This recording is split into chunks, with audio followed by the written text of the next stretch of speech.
Às vezes nos questionamos como são os sonhos de Putin. E achamos que temos uma boa ideia. O que Putin quer, mais do que qualquer outra coisa no mundo, é ser reconhecido como o homem que tornou a Rússia grande novamente. Ele quer estátuas. Ele quer que as pessoas falem com ele da mesma forma que falavam com os czares e os líderes soviéticos que comandaram a Rússia em seus tempos de glória. Putin sonha em tornar a Rússia grande e via a Ucrânia como chave para isso. Mas ele falhou e apenas tornou a Rússia menor do que antes da invasão. Agora, o país enfrenta algo pior do que perder para a Ucrânia. Um caminho rumo à irrelevância causado pela ambição de Putin.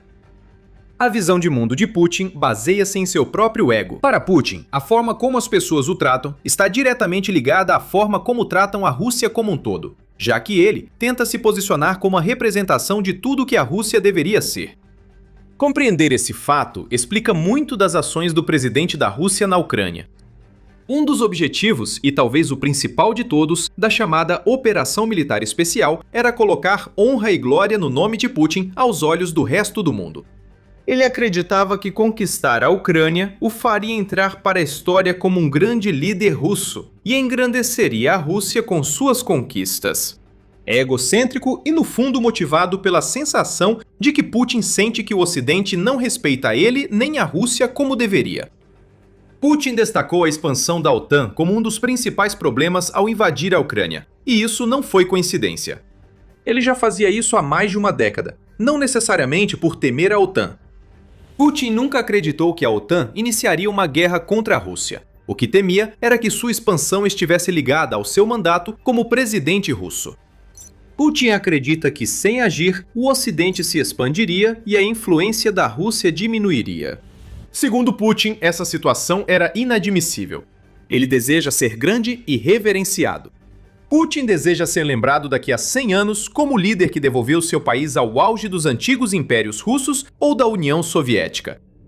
A guerra contra a Ucrânia seria o primeiro passo para esse legado. Mas o que acabou acontecendo foi que isso se tornou a corda que Putin colocou em volta do próprio pescoço. Sua busca desesperada por glória apenas aleijou a Rússia, fortaleceu a Ucrânia e garantiu que Putin termine nos livros de história. Não pelos motivos que ele esperava. Vamos analisar o que a guerra fez com a Rússia geopoliticamente, começando pelo país que era e ainda é o alvo de Putin, a Ucrânia. Para Putin, se a Ucrânia perder, a Rússia será vista como uma das 3 grandes potências, junto com Estados Unidos e China, marcando seu ressurgimento. Primeiro, viria a subjugação da Ucrânia, garantindo seus 15 trilhões de dólares americanos em minerais, vasto território na fronteira com a OTAN e o prestígio de conquistador, seguido pelos pequenos territórios europeus que foram da órbita soviética. Esse era o grande plano. Mas tudo o que Putin conseguiu fazer foi acender o estopim que resultou na Ucrânia explodindo e se tornando uma potência global como nada que Putin poderia imaginar. Veja a Ucrânia hoje e entenderá o que queremos dizer. A Rússia mostrou ser uma potência intermediária, abaixo dos Estados Unidos e da China. E isso permitiu que a Ucrânia se tornasse mais forte do que seria caso o exército de Putin não tivesse intervindo. Mesmo após mais de 4 anos de combates, a frente na Ucrânia segue relativamente estática, e a Rússia ainda precisa conquistar cerca de 80% do país para alcançar a visão de Putin. Com a diplomacia dos drones, a Ucrânia tornou-se uma força militar respeitada globalmente e em seu território. Acordos se firmam pela Europa, enquanto a Ucrânia se integra à estrutura da OTAN, que Putin pretendia enfraquecer, mesmo sem ser membro da aliança. No Oriente Médio, a Ucrânia fecha acordos com a Arábia Saudita, Catar e Emirados Árabes Unidos. Cada um com duração de uma década, inclui promessas de dinheiro e petróleo, viabilizado pelos drones que a Ucrânia precisou criar para se defender da invasão de Putin. O que parecia uma vitória certa, mesmo atrasando além do prometido por Putin, virou um atoleiro e depois uma guerra que fortaleceu a Ucrânia e enfraqueceu a Rússia no cenário geopolítico. O Atlantic Council afirma que o exército ucraniano é tão eficiente que seus soldados superam colegas da OTAN em exercícios conjuntos. A Ucrânia já não é o mesmo fardo de segurança de quando Putin invadiu. É um dos principais líderes e desenvolvedores de tecnologia criada para derrotar a Rússia. Para Putin e sua visão de uma grande Rússia como antigamente, isso é uma catástrofe total. Uma nação que deveria ser pouco mais do que um acréscimo à Rússia criou o modelo para deter a Rússia em seu caminho. Putin deveria liderar a Rússia de volta à relevância geopolítica, tornando o país mais influente do que há décadas. Mas tudo o que ele realmente conseguiu foi a humilhação de um exército que se revelou um tigre de papel e o colapso da influência russa em grande escala. Isso vai além da Ucrânia e mostra as amplas consequências do fracasso total de Putin na guerra que iniciou. Regiões onde a Rússia antes tinha influência, respaldada pela força aparentemente indomável de seu exército, agora começam a se afastar de Putin. Vemos isso claramente no sul do Cáucaso. Era uma vez, a Rússia governava essa região. Ela fez isso por 150 anos e ainda mantinha uma enorme influência sob Putin. O líder da Rússia incitava conflitos entre Armênia e Azerbaijão, prometendo proteção e apoio a quem melhor conviesse a Putin, respaldado por um exército que agora está sendo destruído na Ucrânia. Essas táticas não funcionam mais. As relações entre Rússia e Azerbaijão ruíram após a revelação de que policiais russos torturaram 2 azerbaijanos até a morte em uma repressão em Ekaterimburgo. Esse incidente provocou prisões e acusações de espionagem russa. A Rússia destruiu completamente as relações em dezembro de 2024, quando abateu um avião civil azerbaijano, matando 38 pessoas no processo. Pelo menos a Rússia ainda podia apoiar a Armênia em suas lutas contra o Azerbaijão. Isso já não é mais verdade. Em 8 de junho, tornou-se oficial. O primeiro-ministro da Armênia, Nikol Pashinyan, foi reeleito ao vencer candidatos apoiados por Putin e resistir à pressão russa, incluindo ameaças de cortar relações comerciais. Em certo momento, Putin deixou claro para Pashinyan que o gás que a Rússia fornece para a Armênia, que é vendido a $177,50 por 1.000 metros cúbicos, em comparação com os preços do mercado europeu de $600, estaria ameaçada se Pashinyan continuasse pressionando pela entrada da Armênia na União Europeia. Nada disso importou. O Azerbaijão se afastou e a Armênia segue, há anos, uma lenta aproximação com o Ocidente. Houve uma enorme recalibração no Cáucaso. Foi só em 2020 que a Rússia desempenhou o papel de pacificadora para pôr fim à guerra de 44 dias entre a Armênia e o Azerbaijão, sobre quem controla Nagorno-Karabakh. 6 anos depois, e após uma campanha desastrosa na Ucrânia, Putin perdeu tanta influência nesses países que nenhum quer mais se envolver com a Rússia. É isso que queremos dizer ao afirmar que Putin apequena a Rússia. A cada dia que Putin mantém a guerra na Ucrânia, ele aproxima a Rússia da irrelevância geopolítica. Há mais além da ascensão da Ucrânia e dos problemas da Rússia no Cáucaso para provar isso. Antes de começar, este é The Military Show, onde mostramos como o poder se move. Se ainda não se inscreveu, faça isso e retorne ao vídeo.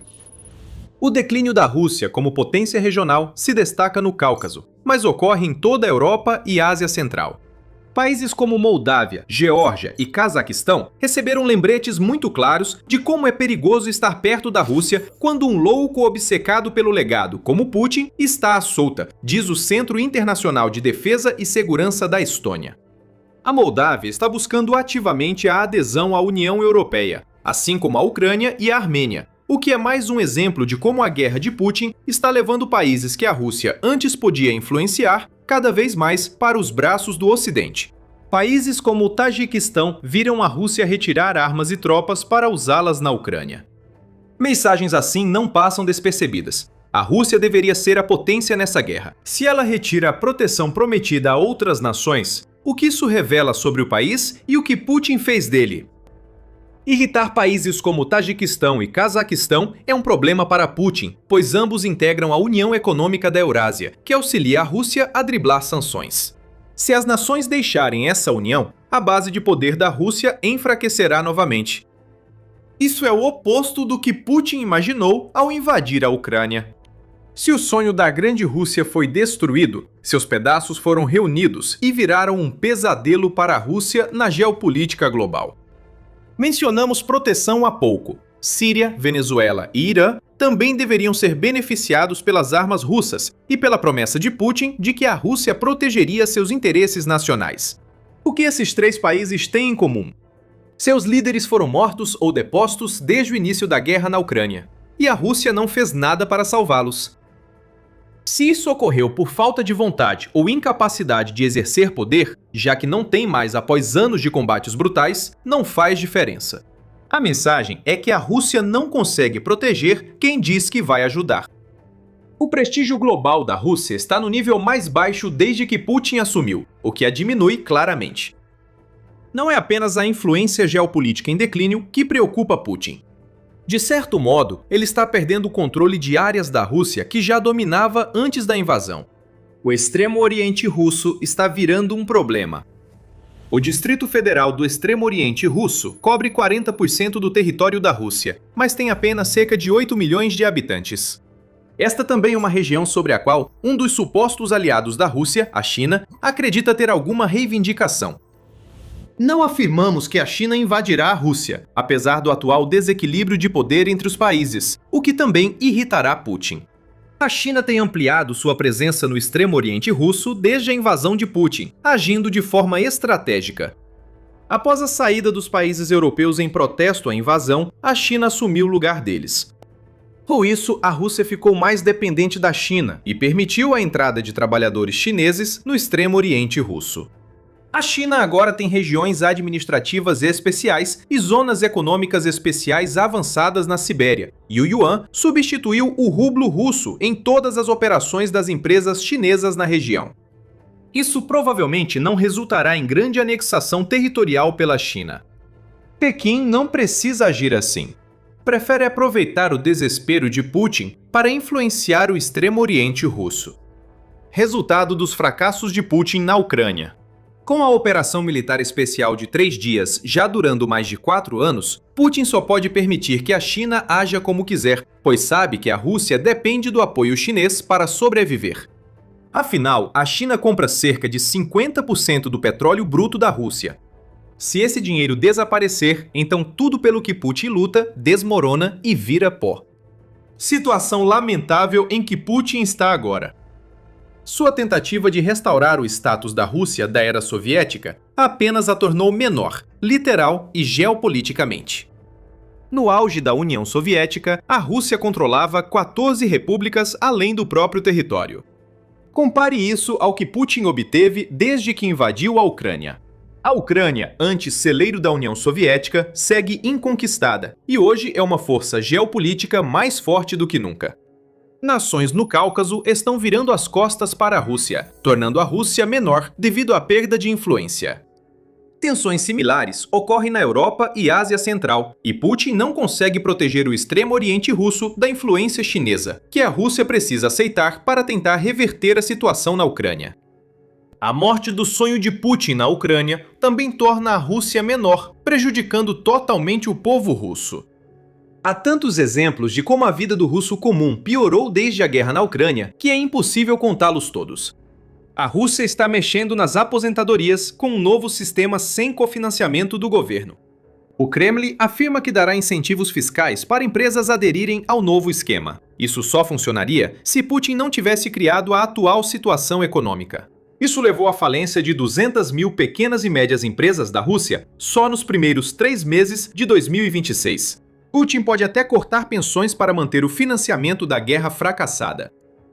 Falando em encontrar financiamento, os serviços públicos e sociais da Rússia têm suportado o peso da busca desesperada de Putin pelo dinheiro de que ele precisa. Exemplos do caos incluem o anúncio de abril de que Moscou planeja cortar mais de 105 mil trabalhadores do setor público em 2026, o que viria após 2025, ano em que a Rússia demitiu 32 mil trabalhadores do mesmo setor. Tudo isso visa economizar para bancar a guerra na Ucrânia. E pode não surpreender se muitos desses demitidos acabarem na linha de frente ucraniana por desespero. Outros exemplos incluem a revelação de 24 de junho de que a Rússia planeja cortar mais de 142 milhões de dólares do orçamento federal de manutenção de estradas em 2026, seguido por um corte de quase 260 milhões de dólares no ano seguinte. Putin criou essa situação para seu povo, onde cada centavo é economizado para financiar a guerra fracassada na Ucrânia. E quem paga o preço são as pessoas. 2.000 quilômetros de rodovias que seriam construídos ou modernizados sumiram, tudo por causa da Ucrânia. O povo russo também viu sua qualidade de vida cair. O custo de vida disparou pela inflação desenfreada. A United 24 Media informou em 29 de junho que a situação ficou tão ruim que 81% dos russos estão reduzindo seus orçamentos para a alimentação. Especificamente, 34% estão economizando quando se trata de alimentação, enquanto 47% estão ativamente reduzindo suas compras e gastos com comida para compensar a estagnação da renda real e o aumento dos preços nos supermercados. Mais uma vez, a Ucrânia fez tudo isso com a Rússia. É a Ucrânia que está criando uma crise de combustível combinada com a escassez de produtos importados, o que está gerando um problema de oferta e demanda que está prejudicando o povo russo. Atualmente, o Trading Economics informa que a inflação na Rússia é de 5,3%. A taxa básica de juros do país é de 14,25%. Nenhum desses números é bom, apesar de ambos serem percentuais melhores do que no início de 2026. Porém, a inflação não é exatamente como aparenta. A Euronews informa que a inteligência sueca diz que a Rússia falsificou dados econômicos para ocultar o impacto da guerra de Putin na economia. A Suécia diz que a inflação não está pairando em torno de 5%. Está mais próxima de 15%, praticamente alcançando a paridade com a taxa de juros da Rússia. Os russos não conseguem mais comprar o que compravam antes e também não conseguem arcar com os pagamentos de juros de empréstimos que poderiam ajudá-los. Foi isso que Putin criou. Sua tentativa desesperada de se colocar no panteão dos grandes líderes russos tornou a Rússia menor. E agora Putin não tem outras opções. Ele está apostando nas capacidades de um exército russo que já provou ser totalmente incapaz de derrotar a Ucrânia. Para o líder da Rússia, a única maneira de sair da guerra que ele começou é, de alguma forma, conseguir capturar a região de Donbass até o final do ano. É nisso que ele está apostando, uma campanha que até agora viu a Rússia se chocar contra o cinturão de fortalezas indomáveis, de alguma forma, resultando em uma vitória nos próximos 6 meses. Assim, Putin poderia reivindicar uma vitória, controlando uma das regiões mais valiosas da Ucrânia e negociando em posição de força. Claro, o restante da Ucrânia não teria caído, mas pelo menos a Rússia teria alguma coisa. Essa aposta não vai dar certo. Quando tudo ruir, enquanto a Ucrânia defende o Donbass até 2027 e além, qualquer otimismo de melhora na Rússia vai enfim desaparecer. Putin iniciou a guerra para garantir seu legado, e conseguiu. Mas ele não será lembrado como o grande líder que fortaleceu a Rússia. Putin ficará na história como quem iniciou uma guerra que não conseguiu terminar. Ele será o homem que levou a Rússia à falência, fez a qualidade de vida do povo regredir décadas, perdeu influência regional e global e talvez até entregou o Extremo Oriente russo, tudo para tentar tomar a Ucrânia. O sonho de Putin está morto. Só quando o corpo dele seguir o mesmo caminho, a Rússia poderá se recuperar. Há também uma chance real de a Rússia perder território ocupado na Ucrânia desde 2014. A Crimeia ocupada está com problemas. Antes considerada a conquista mais valiosa de Putin, a Crimeia está sendo gradualmente isolada pela Ucrânia e transformada em um símbolo de todos os fracassos de Putin. A campanha é brilhante, as implicações são enormes. Você pode saber tudo assistindo ao nosso vídeo. Antes de sair, inscreva-se no The Military Show para ver mais análises sobre Putin, o líder fracassado. Obrigado por assistir.